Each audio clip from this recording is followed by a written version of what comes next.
또다시 신종 코로나 바이러스 감염증이 창궐하고 있습니다. 저에게도 문자가 왔더라고요. 교회에서는 30% 예배를 드릴 수 있도록 여러 가지 이제 또 안 좋은 조건들이 형성됩니다.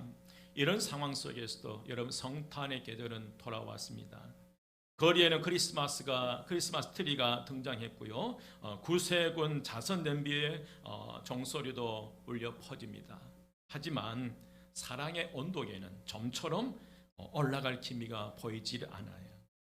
모두가 힘든 성탄의 계절, 이 겨울을 보내고 있습니다. 뭔가 꽉 눌린 것 같은 그런 성탄절, 우리가 정말 기뻐하며 찬양하며 성탄절을 보내야 할진데 그렇지 못한 이 사회적 분위기.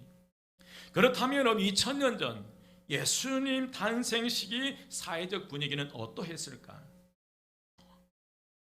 오늘은 이 하늘 보좌를 버리고 인간의 몸을 입고 이 땅에 가장 낮은 곳으로 오신 그 예수 그리스도, 그 예수 그리스도를 그 태어날 때 그때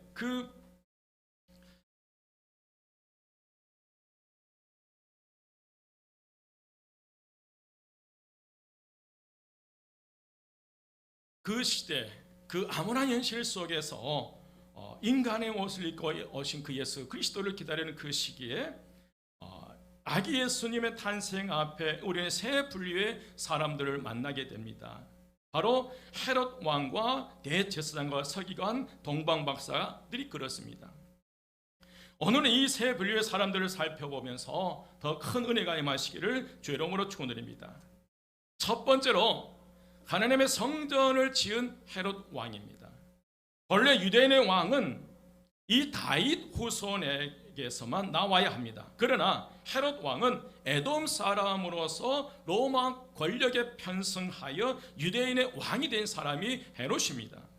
그는 유대인이 아니었고 에돔 사람 안티파텔의 아들이었습니다. 그는 로마의 시제에 의해 주전 40년에 분봉왕으로 임명되어 예수님이 탄생할 무렵까지 이스라엘을 통치한 사람입니다. 그는 로마 황제로부터 유대 분봉왕으로 임명되고 난 다음 유대인들의 관심을 사기 위해서 많은 노력을 하게 됩니다. 그 대표적인 예가 하나님의 성전을 지어서 유대인들에게 주는 거예요. 하지만 여러분, 성전을 지었다고 해서 그 사람이 경건한 것은 아니었습니다.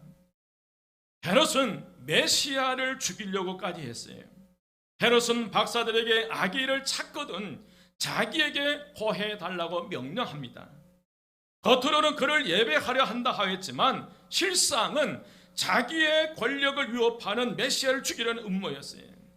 동방 박사들이 천사의 지시를 받고 헤롯에게 구하지 않고 다른 길로 돌아가고 아기 예수님도 애굽으로 피신하자 헤롯은 분노하면서 그래서 베들레헴에 있는 2살 이하의 산의 아이를 다 죽이라고 명령합니다. 두 번째로, 여러분, 성전에서 예배를 집례하며 지낸 대제사장과 율법을 연구하며 가르치는 서기관들의 이들을 우리는 만나게 됩니다. 동방 박사가 예루살렘에 들어와 유대의 왕으로 오신 이가 어디 있냐고 소동을 일으키자 헤롯이 대제사장과 서기관들을 불러서 그리스도가 어디에서 태어났냐고 물었을 때 그들은 정확하게 성경을 통해서 위치를 지적해 줍니다. 그게 6절 말씀이에요. 유대 땅 베들레헴아, 너는 유대 거울 중에 가장 작지 아니하도다. 내게 산 다스리는 자가 나와서 내 백성 이스라엘에 누가 되리라? 목자가 되리라. 이런 미가서 5장 2절 말씀을 인용한 거예요.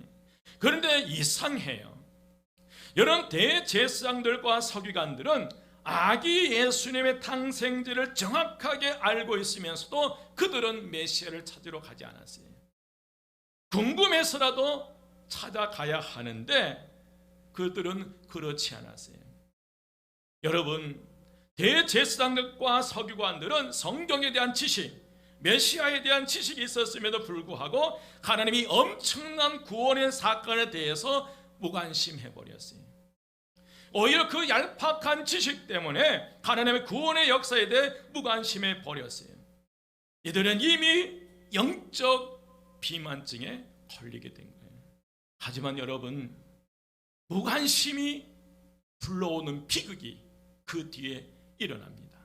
대제사장과 서기관들이 무관심할 때에 그때 헤롯 대왕은 분노한 가운데 베들레헴에 태어난 2살 아래의 산의 아이들 다 죽여버린 일이에요. 그때 당시 종교 지도자들의 무관심 속에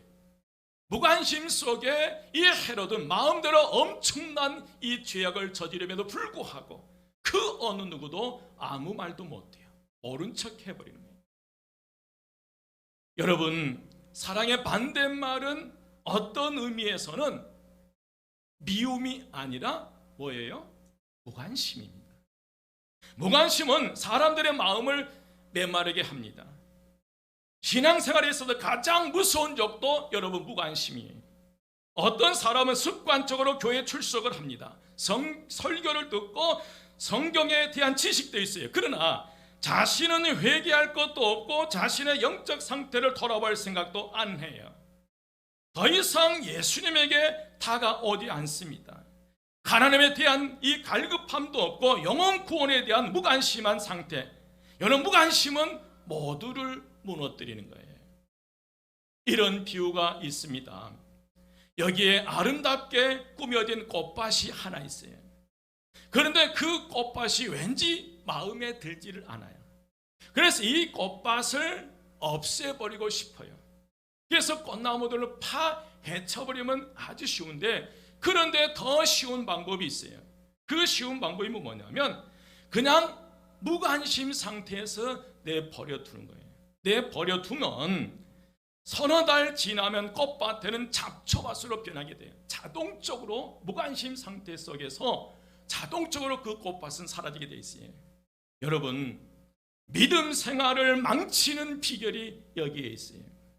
몇 달 동안 신앙생활에 무관심하게 되면 우리에게도 그런 일들이 발생하는 거예요.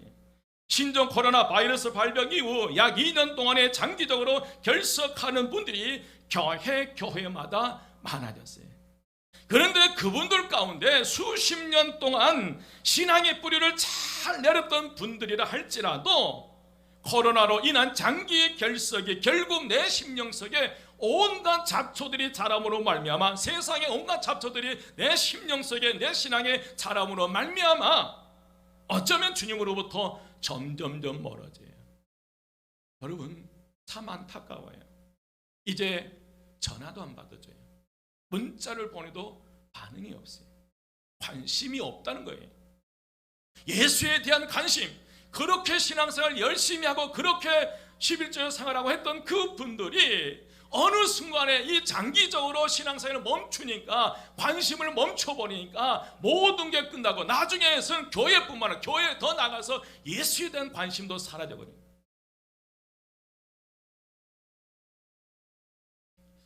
여러분, 교회를 망치는 비결도 마찬가지입니다. 굳이 다른 사람에게 싫은 소리 들으면서 나서지 않으면 돼요. 그냥 무관심하게 둬버리면 됩니다. 하지만 여러분, 기억하십시오. 악한 사탄은 한 교회를 무너뜨리거나 한 영혼을 망하게 할 때 이런 무관심이라는 방법을 사용한다는 사실, 한 영혼을 망하게 할 때 이런 무관심이라는 방법을 사용해버려요. 우리는 더 이상 속지 말아야 될 줄 믿습니다. 여러분, 교회를 향한 무관심할 때 잘못된 온갖 이단들과 잘못된 신앙의 잡초들이 교회 안에 자라게 된다는 거예요. 우리 교회 앞에 화단의 철쭉나무가 촘촘하게 연결되어 있어요. 그런데 그 철쭉 사이에 온갖 그 잡초들이 심지도 않았는데 잘 자라요. 여러분, 한번 오늘 봐보십시오. 하지만 저는 걱정하지 않아요. 왜요? 촘촘하게 연결된 이 철쭉나무 사이의 잡초들은 마음만 먹으면 내년 봄에 얼마든지 뭐 할 수 있어요. 뽑아낼 수 있어요. 여러분, 우리 교회도 그렇게 되리라 믿습니다. 촘촘하게 심겨진 이 철쭉나무처럼 한마음 교회 모든 성도들이 예수 그리스도를 향한 믿음의 뿌리가 깊게 내려져 있고 서로가 사랑과 믿음으로 연결되어 있다면 그 어떤 이단들이 들어와서 잡초를 심어놔도 우리는 결코 요동할 수 하지 않으리라 믿습니다. 여러분, 철쭉나무가 촘촘하게 연결되어 있어서 더 이상 잡초들이 자라지만 그러나 연결된 상태의 이 속에 자란 잡초들은 언제든지 드러나 있기 때문에 눈에 보이기 때문에 뽑아낼 수 있다는 거예요. 여러분, 우리 한마음교회 성도님들이 정말 사랑과 믿음과 섬김과 정말 격려와 위로로 우리 성도들의 한 분 한 분이 이렇게 촘촘하게 연결되어 있다면 그 사이에 누가 들어오겠나요? 어떤 이단들이 들어오겠어요? 잘못된 신앙인들의 신앙을 뿌린다는들 누가 넘어지냐 이거예요. 눈에 보이는데, 심겨진 잡초들은 눈에 보이는데 누군가 가서 그 잡초를 뭐 해주면 되는 거예요? 뽑아주면 되는 거예요. 저는 가끔 걸어 다니면서요, 우리 교회 철쭉에 있는 풀을 가끔씩 하나씩 눈에 보이는 대로 뽑아요. 여러분, 이 대제사장들과 서기관들은 성전에서 예배를 집례한 종교 지도자예요. 서기관은 율법을 가르치는 지도자예요. 그런데 무관심 속에서 얼마나 그 시대에 수많은 그 백성들이 피폐해지는지. 여러분, 무관심은 결코 우리를 살리는 게 아니에요. 세 번째로, 먼 길을 생명 걸고 메시아를 찾아온 동방박사들이, 사실 여러분 성경에서 이 동방박사들에 대한 정확한 기록은 없어요. 이들이 도대체 누구인지 알 수는 없어요. 성경은 단지 이들에 대하여 분명한 한 가지 사실만을 우리에게 그 사실을 말하고 있어요. 2절 말씀에 보면 동방에서 그의 별을 보고 예수님에게 경배하러 왔다고 말씀하시. 여러분, 동방박사들은 바로 엎드리면 코 닿을 곳에 있던 사람들이 아니라 베들레헴에서 동쪽으로 무려 2500km나 떨어진 페르시아에서 온 사람이, 그들은 자신들의 생업을 포기하고 목숨을 걸고 산을 넘고 물을 건너 베들레헴까지 온 것이었어요.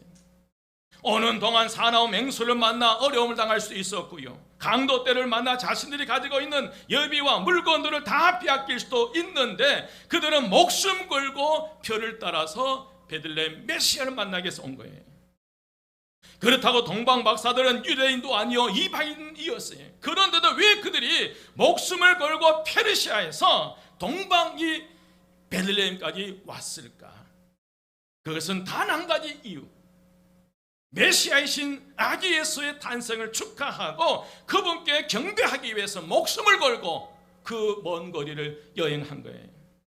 메시아로 오신 예수님께 경배하는 것이 그들의 생애의 가장 중요한 일이었기 때문입니다.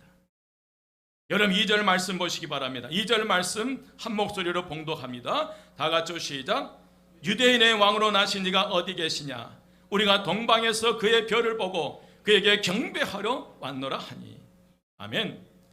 여러분이 경배하다라는 이 단어의 이 원어는 브레스퀴네어입니다. 신에게 무릎을 꿇고 엎드려 예배하다라는 의미가 있어요. 동방에서 온 박사들은 예수님께 예배하기 위해서 온 것이, 여러분 동방 박사들이 그 머나먼 길을 별을 보고 스스로 예수님께 예배 드리러 온 거예요. 강제나 타의에서 의무적으로 그 먼 거리를 온 게 아니었어요. 1절 말씀에 보면 동방 박사들은 유대인의 왕이 예루살렘에서 태어날 것이라는 사실을 예상했어요. 그런데 그 예상이 빗나간 거예요. 9절 10절 말씀입니다. 9절 10절 말씀 여러분 한 목소리로 봉독하겠습니다. 다 같이 시작. 박사들이 왕의 말을 듣고 갈새 동방에서 보던 그 별이 문득 앞서 인도하여 가다가 악이 있는 곳 위에 머물러 섰는지라 그들이 별을 보고 매우 크게 기뻐하더라. 아멘. 여러분 동방 박사들은 잃어버린 별을 찾았을 때 다시 기쁨을 되찾아요. 여러분 2021년도 우리의 신앙을 회복할 수 있는 유일한 길은 성탄절입니다.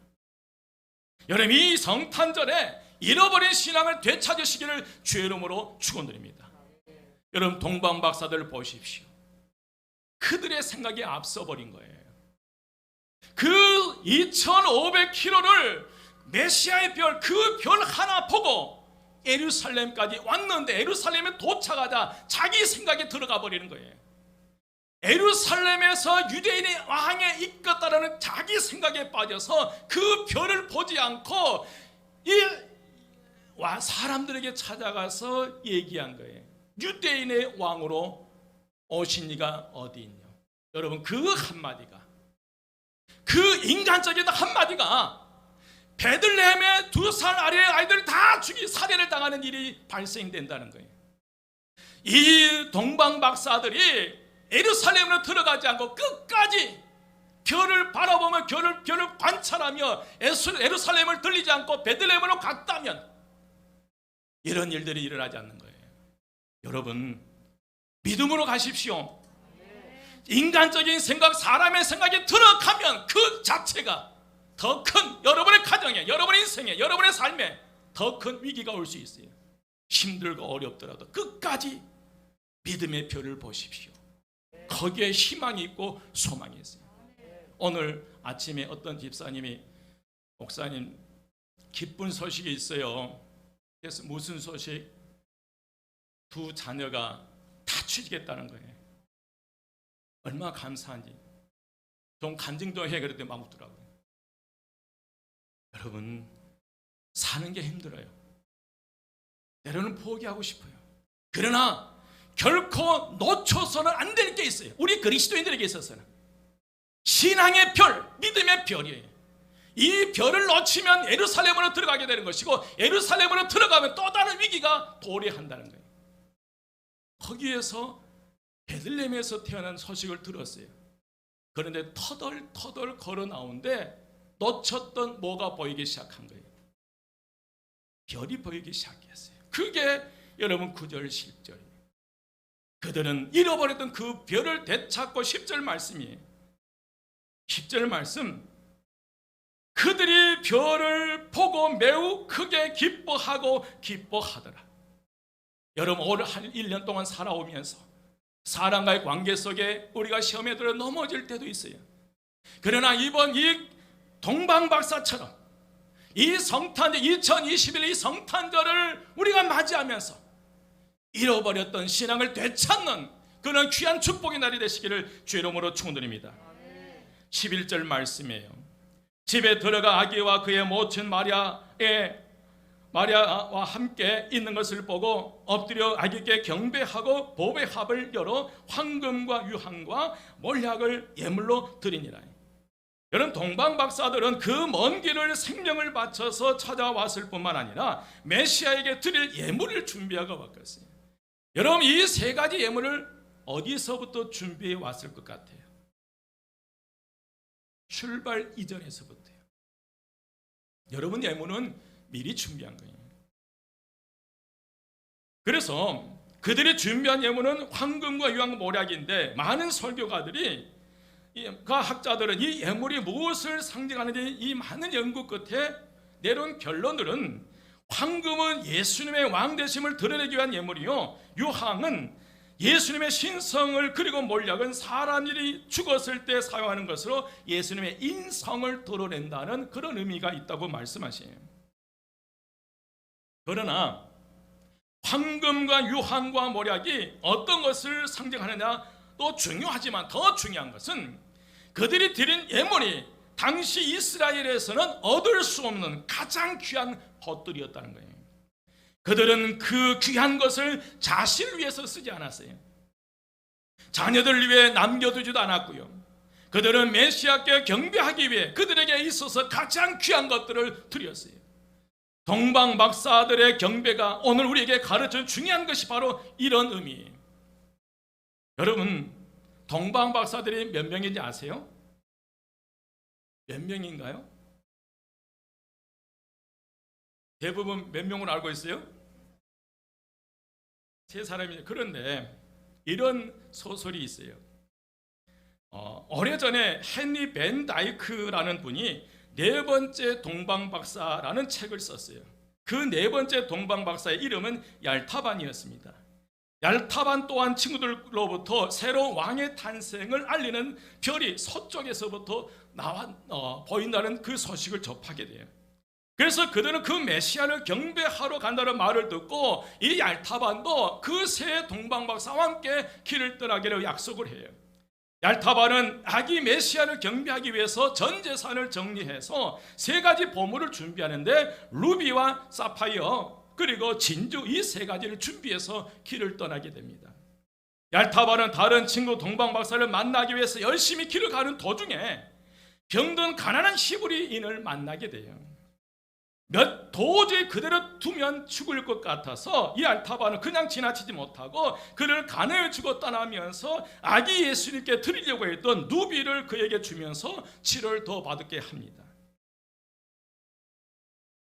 그런데 그는 이 아기 예수님께 드릴 예물을 사용했다는 이 죄송한 마음이 든 거예요. 또한 얄타반이 이제 다시 길을 떠나 이 베들레헴에 도착했을 때 그때쯤에 예수님은 헤롯 왕이 죽이려고 하겠다 애굽으로 피신한 후였습니다. 헤롯 왕의 명령에 군사들이 갓난 아이를 죽이려고 하는 순간 이 아이의 엄마는 갓난 아이를 품에 안고 새파랗게 질려서 부들부들 떨고 있는 이 아이 엄마를 보게 돼요. 얄타반은 자신이 가지고 있는 남은 두 가지 예물 중에 청옥을 꺼내서 그 군인들에게 주면서 이 아이를 살려달라고 요청을 합니다. 그리고 얄타반은 그 자리에서 무릎을 꿇고 예수님 당신에게 바치려 했던 이 보석을 갓난아이의 생명을 구하기 위해서 썼습니다. 내 죄를 용서하여 주시옵소서. 그리고 다시 길을 떠나 예수님 그 아기 예수를 찾아다녔지만 얄타반은 33년간 예수님을 찾아 헤맸지만 헛수고였어요. 만나지를 못했어요. 그런 그가 다시 여행에서 예루살렘으로 다시 돌아오게 됩니다. 그때 웅성거리는 소리가 이 얄타반 귀에 들려요. 오늘 골고다에서 군인들이 예수를 사형시킨다는 그런 소리였습니다. 얄타반은 깜짝 놀라 골고다 언덕으로 뛰어 올라갑니다. 그러면서 그런 기도를 해요. 내가 33년이나 찾아 헤맨 왕이 돌아가시다니, 내 진주를 주고서 마지막 남은 이 진주를 주고서라도 그 왕을 구해야 한다 라고 뒤쳐 올라가고 있어요. 늙은 얄타반은 있는 힘을 다해 성문을 향해 걸어가고 있었어요. 그때였어요. 성문 저편에서 몇 명의 장정들에게 한 소녀가 붙잡혀 끌려오고 있었습니다. 옷은 찢겨지고 머리는 흩어져 있었어요. 피 때문에 종으로 팔려가는 소녀였습니다. 소녀의 어머니는 흐느껴 울며 뒤를 따라오고 있었습니다. 얄타반은 기도했습니다. 하나님, 이 진주는 저 사형당하는 왕을 위해 써야 되지 않겠습니까? 이 소녀를 위해 이 진주를 쓰면 왕은 죽고 맙니다. 그러나 그 순간 얄타반은 끌려가는 소녀의 애처로운 울부짖음을 듣고 자신의 진주를 꺼내서 그 장정들에게 줘버리는 거예요. 그리고 그 소녀를 구하게 됩니다. 이제 얄타반은 아무런 예물도 없었습니다. 이제 왕을 어떻게 뵐 수 있겠나 걱정하며 걸음을 옮기는 순간에 갑자기 예루살렘에 큰 지진이 일어나게 됩니다. 하늘이 어두워지고 집이 흔들리면서 무너져 내린 기와장이 이 얄타반을 덮쳐버려요. 70세를 넘긴 얄타반은 피를 흘리며 그 자리에서 그만 쓰러지게 됩니다. 늙은 얄타반은 죽어가면서 마지막 힘을 다해 이렇게 기도합니다. 하나님, 죄송합니다. 새로운 왕 메시아를 만나 경배하려고 평생을 찾아다녔지만 그분을 만나지 못한 채 이렇게 죽게 되었습니다. 그분을 경배하려 준비한 보석들은 다 없어지고 말았습니다. 죄송합니다. 마지막 숨을 몰아쉬며 기도하는 그에게 하나님의 음성이 들려옵니다. 이미 너는 나를 보았는데 어찌 보지 못하였다고 말하느냐. 이미 너는 나를 3번 보았느니라. 너는 내가 배고플 때 먹을 것을 주었고 내가 병들 때에 돌보아 주었고 목마를 때에 마실 것을 주었느니라. 이런 음성이 들려와요. 그때 얄타반은 다시 고백합니다. 주여, 내가 언제 당신에게 음식을 주었고 언제 목마를 때에 마실 것을 드렸으며 병들었을 때 돌봐 드렸습니까? 또다시 음성이 들려와요. 얄타반, 너는 정말 훌륭한 나의 아들이다. 난 이미 너의 경배를 3번씩이나 기쁘게 받았다. 내가 작은 소자들에게 한 것이 바로 내게 한 것이니라. 내가 만난 불쌍한 사람들이 바로 나였느니라. 얄타반은 하나님의 음성을 들은 후에 평안한 모습으로 숨을 거두게 됩니다. 그게 내용이에요. 이 얘기 내용이에요. 여러분, 얄타반의 이 얘기는 성탄의 진정한 의미와 성탄 예물의 진정한 의미가 무엇인지를 우리에게 가르쳐주고 있습니다. 또한 2021년 성탄절을 우리가 어떻게 지나야 하는지를 분명하게 보여주고 있습니다. 2000년 전 이 헤롯의 살해 위협 속에 대제사장과 서기관들의 무관심 속에서도 베들레헴의 한 마구간 말구에서 탄생하신 그 예수 그리스도께 경배를 드린 이들이 있었어요. 그들이 동방박사예요. 누가복음에서는 목자들이었고요. 여러분, 2000년이 지난 세상은 어떠합니까? 아기 예수님과는 전혀 관계가 없이 쾌락을 중심으로 파티와 선물을 서로 주고받으며 즐깁니다. 참으로 불행하게도 수많은 사람들이 성탄절이 무슨 날인지 모르고 지내. 지연이가 그래요. 아빠, 생각해가지고 아이들이 성탄절을 무슨 날인지도 몰라요. 여러분, 심각한 문제예요. 우리 어린 아이들, 우리 김선미 입사님, 유치원 선생님이라면 아이들이 성탄절이 무슨 날인지 몰라요. 여러분, 내 주변에 수많은 사람들이 성탄절이 무슨 날인지 알지 못해요. 주는 그런 상황 속에 우리가 살고 있어요. 2000년 전에 그 헤롯 왕이 예수를 죽이려는 그 상 속에, 무관심 속에 그래도 경배를 드린 이들이 있다는 거예요. 여러분, 성탄절의 진정한 의미는 하늘 보좌를 버리고 이 땅에 낮고 천하 우리들을 구원하기 위해 오신 아기 예수님을 기억하며 경배 드린 날이 성탄절입니다. 믿으시면 아멘. 우리는 2000년 전에 베들레헴의 한 마구간 말구 위에서 탄생하신 아기 예수님께 경배를 드리며 황금과 유황과 몰약을 드렸던 동방바사처럼 할 수는 없잖아요. 지금 우리 눈앞에 예수님이 탄생하는 2000년에 탄생하셨기 때문에. 여러분, 헨리 벤 다이크라는 분이 쓴 4번째 동방박사라는 책에 등장한 주인공 얄타반처럼 루비 사파이어 진주를 우리는 드릴 수 없다는 거예요. 하지만 성탄절에 대한 무관심 속에 있는 이들에게 예수 그리스도의 탄생을 알리는 게 오늘 저와 여러분의 사명인 줄 믿습니다. 여러분, 그래서 교회에서 초콜릿을 준비했습니다. 여러분, 예배 후에 현관에서 초콜릿 3개씩을 나누어 드릴 거예요. 여러분, 반드시 주변 사람들에게 전하십시오. 이렇게요. 성탄절의 주인공은 예수 그리스도입니다. 이 시대의 희망은 예수 그리스도고 예수를 만나야 우리에게 희망이 있습니다. 꼭 멘트하십시오. 주변에 어려운 이들이나 사랑에 필요한 이들에게 여러분 성탄 선물을 준비해서 나누어 준 것도 좋을 것 같아요. 내 이웃에, 내 이웃집에, 내 앞집에 누가 사는지 몰랐지만 이번 성탄절을 기점으로 선물을 예쁘게 준비해서 갖다 드리면서 성탄절의 의미, 성탄절의 주인공은 예수 그리스도입니다. 여러분, 그렇게 하십시다. 저도 많이는 못하지만 성탄절을 앞두고 항상 하는 게 있어요. 제가 살고 있는 아파트 9 30세대 중에 한 세대 우리 가정 빼고 항상 거기에다가 성탄을 알리는 초콜릿을 드렸어요. 올해도 그렇게 하려고 그래요. 많은 건 드릴 수 없지만 그러나 성탄절에 예수 그리스도의 탄생을 알리는 것이 너무너무 중요한 거예요. 여러분, 작년에는 코로나 팬데믹으로 교회적으로 많은 어려움이 있었지만 그럼에도 불구하고 저희 교회에서는 작년에 용해동 복지센터와 연산동 복지센터에 10kg들이 쌀 40개씩 80가마를 전해드린 적이 있어요. 그래서인지요, 2021년도 우리 교회 예산에서 정말 100%를 뛰어넘어 많은 증액돼 있어요. 이게 어떻게 가능하지? 우리 교회 코로나 터지기 전에 평균 110명이었어요. 그런데 이후에 지금 평균 한 70명 왔다 갔다 해요. 숫자가 그렇게 줄은 어떻게 이게 가능하지? 이게 어떻게 가능하지? 저는 하나님의 은혜라고 생각해요. 저는 하나님의 축복이라고 생각해요. 참으로 감사할 일입니다. 여러분 2021년도에 하나님께서 우리 교회에 주신 이 은혜와 축복을 이 지역사회에 또 흘려내려 보내려고 합니다. 이런 지역의 섬김이 풍성한 씨앗돼서 그 씨앗이 여러분과 여러분의 자녀들이 먹을 수 있으리라 믿습니다.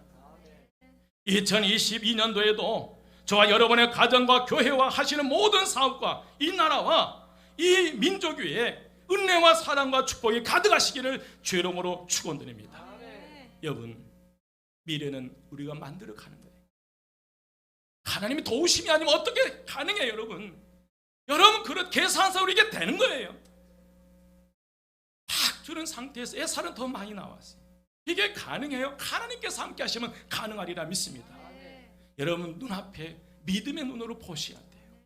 저는 또다시 하나님께서 우리에게 더 큰 은혜와 축복을 여러분과 여러분의 가정과 자녀들에게 우리 교회에 부어주시리라 믿습니다. 그러는 모든 저주의 사슬, 죄악의 사슬, 재앙의 사슬 예수 이름으로 끊어버리고 하나님 은혜와 축복이 천대까지 여러분의 가정에 흘러내려가시기를 주의 이름으로 축원드립니다. 기도드리겠습니다. 이제는 우리를 위해 고난 겪으신 우리 주 예수 그리스도의 은혜와 고난 속에서 은혜를 베푸신 하나님의 아버지의 극진하신 사랑하심과 새 힘으로 저희와 항상 동행하시기를 원하시는 보혜사 성령님의 역사하심이 구세주 오심을 준비하는 대림절 마지막 주일 예배를 드리는 성도들 가운데 지금부터 영원까지 함께 하시기를 간절히 축원드리옵나이다.